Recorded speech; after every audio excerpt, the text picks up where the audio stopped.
Oi, como é que vocês estão? Estamos resistindo, né? Com muita fé, com muita esperança, claro que também com muita preocupação, com muitos cuidados, mas estamos passando por essa névoa, né? Que estamos sendo colocados à prova. Difícil para todos nós, mas vamos em frente, porque essa é a nossa destinação, né? Então nós vamos dar prosseguimento ao estudo do livro Nosso Lar, já na reta final. Então estamos já no capítulo 48, culto familiar.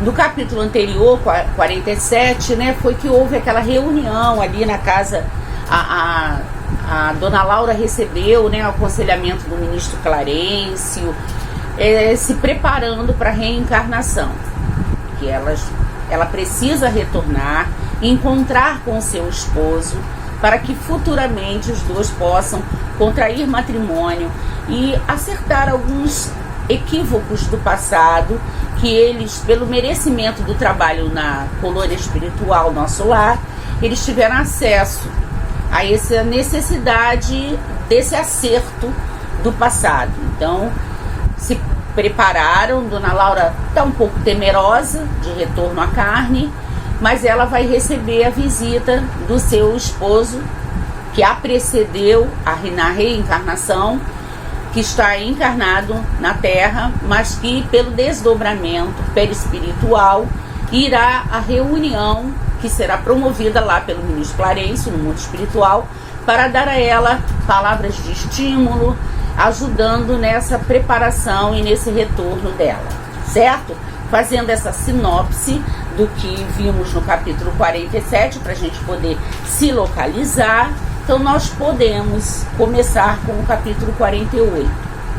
Sempre já lembrando esse título, né, do capítulo, culto familiar, a necessidade e o grande benefício que é essas orações em família, né? Essas orações coletivas. Claro que a nossa oração individual, ela tem grande efeito, mas quando ela é feita em conjunto, mais efeito ela terá. Então o que acontece? Na casa de Lísias, filho de Dona Laura, né, acomodam-se mais de 30 pessoas para o culto da noite. Essas pessoas amigas, pessoais da Dona Laura, que estão lá para auxiliar, para ajudá-la, estimulá-la a essa nova empreitada. Quando se espera nessa reunião, como eu já falei, a visita de Ricardo, ex-esposo da Dona Laura, pai de Lísias, que está reencarnado.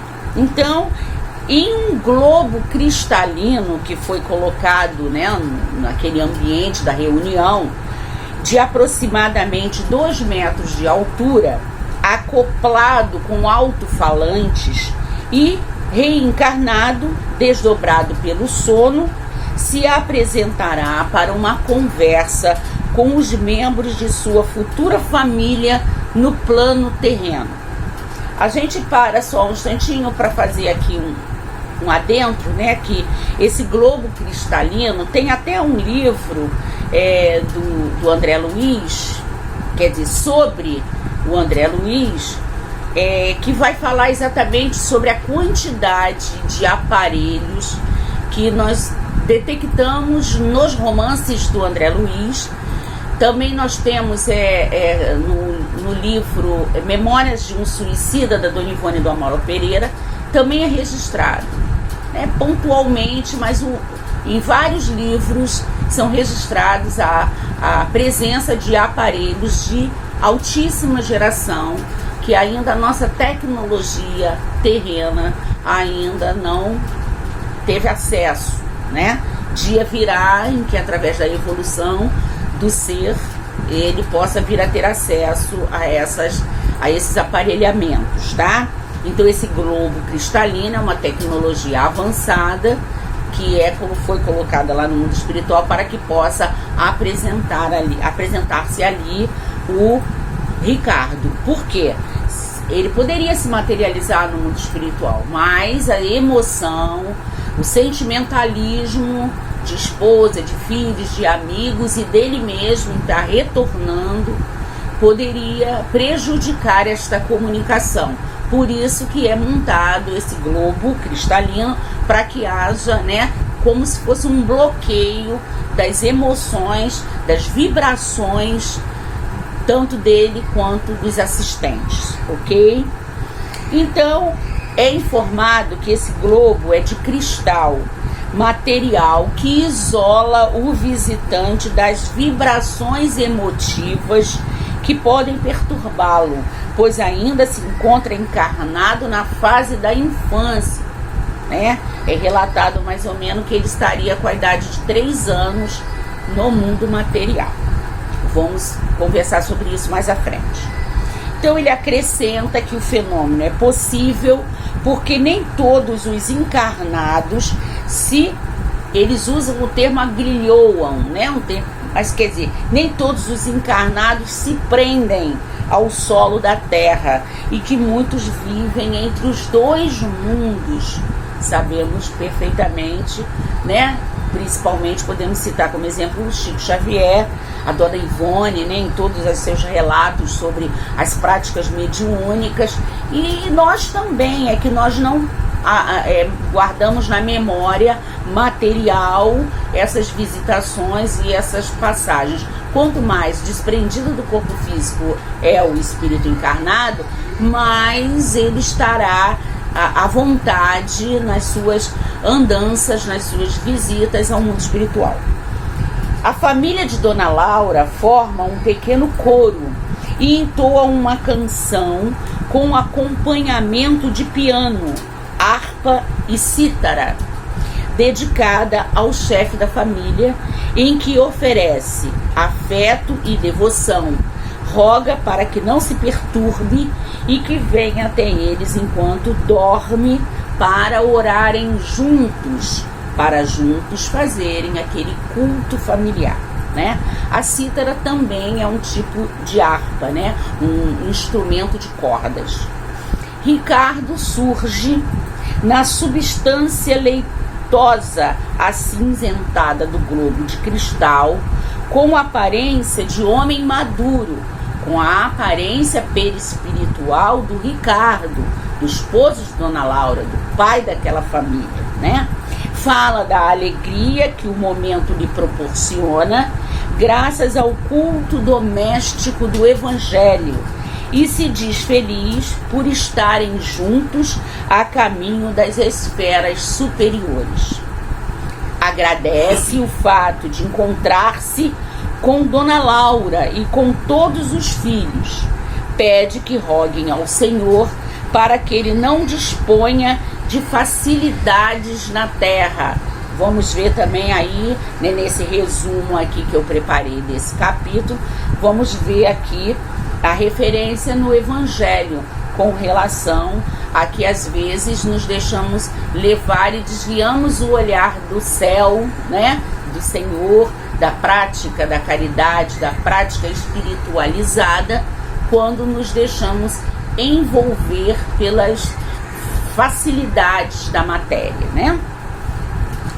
Então Clarencio ora sensibilizado e informa a André que pela manhã acompanhará a irmã Laura à esfera carnal e o convida para que ele vá junto, pois conta com horas de trabalho extraordinário suficientes para que lhe seja concedida uma semana de folga, devendo aproveitá-la para rever a esposa e os filhos amados. Então aqui o irmão Clarencio, né, por todo o merecimento, por toda a aplicação e disciplina do André nos estudos da colônia, e se integrando nos trabalhos, nos aprendizados, né, tirando o melhor proveito, é dado ao André, né, feito ao André esse convite para que ele vá junto com aquela equipe que vai auxiliar a Dona Laura na reencarnação, né? E que aí ele, tendo tido essa semana de férias, né, de caso de licença dos trabalhos da colônia, ele poderá se dedicar a fazer o que ele vem pedindo e vem querendo, vem desejando há muito tempo, que é visitar a esposa e os filhos, que no caso ele deixou na terra mais ou menos há mais de 8 anos, né? Porque 8 anos ele permaneceu no umbral.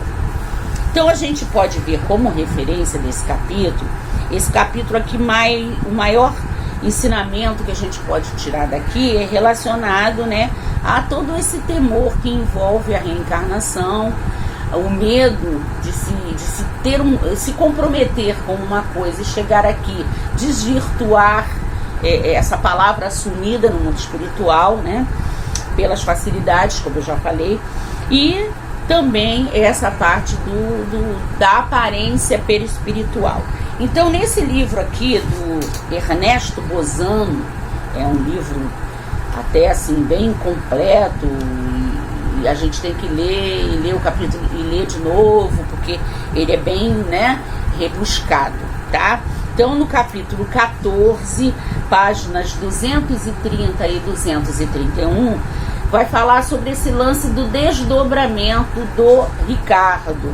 Então, o desdobramento pode ser ao mesmo tempo fluídico, sensorial e psíquico, através da bilocação. A gente pode continuar aqui e, né, se projetar através do pensamento, que aí vai se chamar um fenômeno de bilocação, deslocando a personalidade consciente do sensitivo para o corpo fluídico, que então percebe à distância o seu próprio corpo somático, quer dizer, o seu corpo material inanimado e sem vida. Isso a gente fala quando há o desdobramento, né, a partir do desencarne. Ele vai, né, a pessoa também, e também sem o desencarne, através do sono, através quando você está no hospital, que você está em coma, né, há uma libertação do corpo perispiritual e você pode ir ao mundo espiritual, vislumbrar e voltar. Quando eu disse aqui com relação a observar o seu corpo somático, é quando há a ruptura do cordão fluídico através do desencarne. Então, nesse capítulo é bem grande, vai fazendo diversas explicações técnicas mesmo, explicações científicas, como é feito esse processo do desdobramento, mas que nós aqui não teríamos tempo suficiente de debruçarmos sobre essas explicações, tá? Então, quem quiser dar uma olhadinha, Metapsíquica Humana, de Ernesto Bozano. Esse livro aqui, para quem tem dúvidas e gostaria de enriquecer os seus conhecimentos por estudo do perispírito, o que os espíritos disseram a respeito, do Gesiel Andrade, né? Ele tem já livros bons e ele descreve muita coisa, tirando as referências dos livros e muita coisa do Livro dos Espíritos, do Evangelho, do Livro dos Médiuns, da codificação e muita coisa também de obras de renome da doutrina espírita, inclusive muita coisa dos livros de André Luiz. Tá? Então, aqui na página 21, eles vão falar um pouquinho sobre a forma do perispírito, porque para a gente poder entender, está encarnado com 3 anos, aparece, desloca-se, aparece no mundo espiritual, como ele era conhecido pela família. Então, o perispírito assume a forma que o espírito queira. Pelas propriedades do perispírito, né, através do pensamento e da vontade do espírito, ele pode fazer com que tenha a forma que melhor lhe aprouver. Desse modo, e que se faça necessária também, né? Desse modo, o espírito pode ser reconhecido pelo homem. Isso ocorre quando ele é visto algumas vezes nos sonhos ou mesmo no estado de vigília.